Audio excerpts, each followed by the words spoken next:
Thank you, Nina.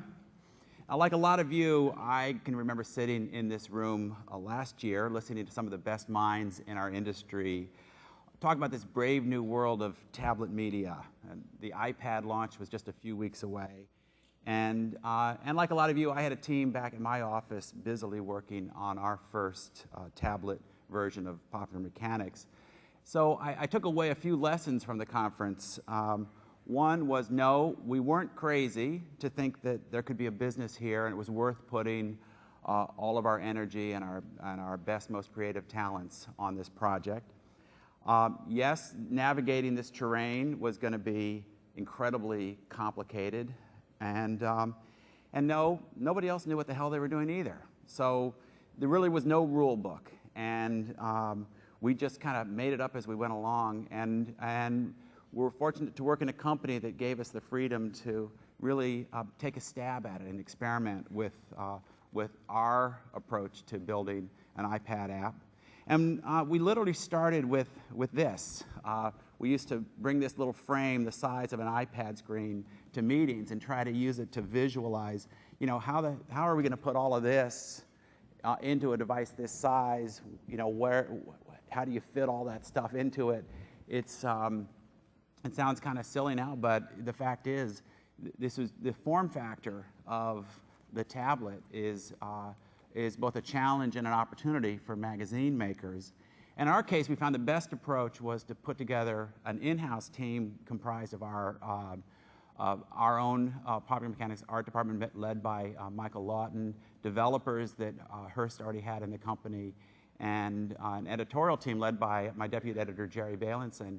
And that integrated team was able to do things together that none of those groups probably could have done separately, bringing together technological expertise with the design sensibility and editorial vision of a print magazine. And that was one of the greatest discoveries for us, is that traditional media companies and editors and designers who work primarily on the print side, although not entirely, can really have the skill set to do this. And the product we created was something that I think really kind of surprised and delighted us and readers too, as we realized that our magazine could have movement and life. And I'm not just talking about video, I'm talking about headlines that move and things that float into the frame and little visual jokes that emerge after a page loads.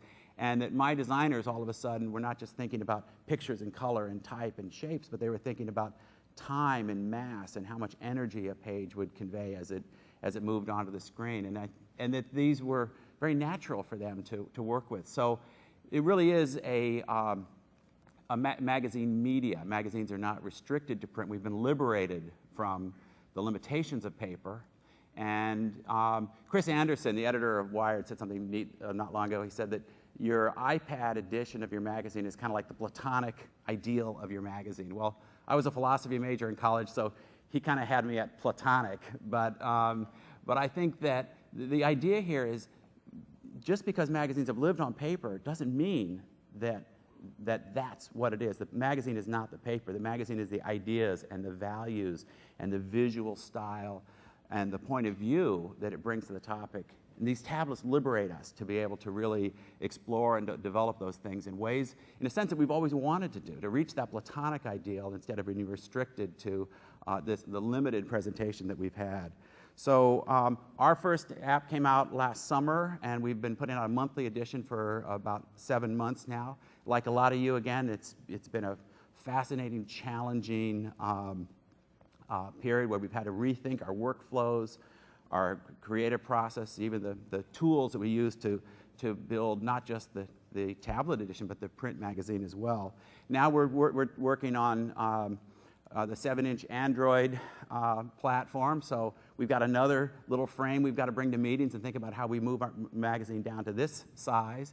And the challenges, the confusion, the excitement are going to continue, but I think for me it's certainly been one of the most exciting and dramatic periods in my entire time in the magazine industry. It's been more like launching a magazine or one of those very intense and all-consuming periods, and I don't see any end in sight for that. So I think we've seen in all these big media companies now this very intense entrepreneurial spirit developing among these teams that are working in this area, and it's really the place to be in our business. And I think anybody who's lucky enough to be working on these projects really is experiencing something that is why we got into this business, to be creative, to imagine new things, to change the way we can reach readers with ideas and images.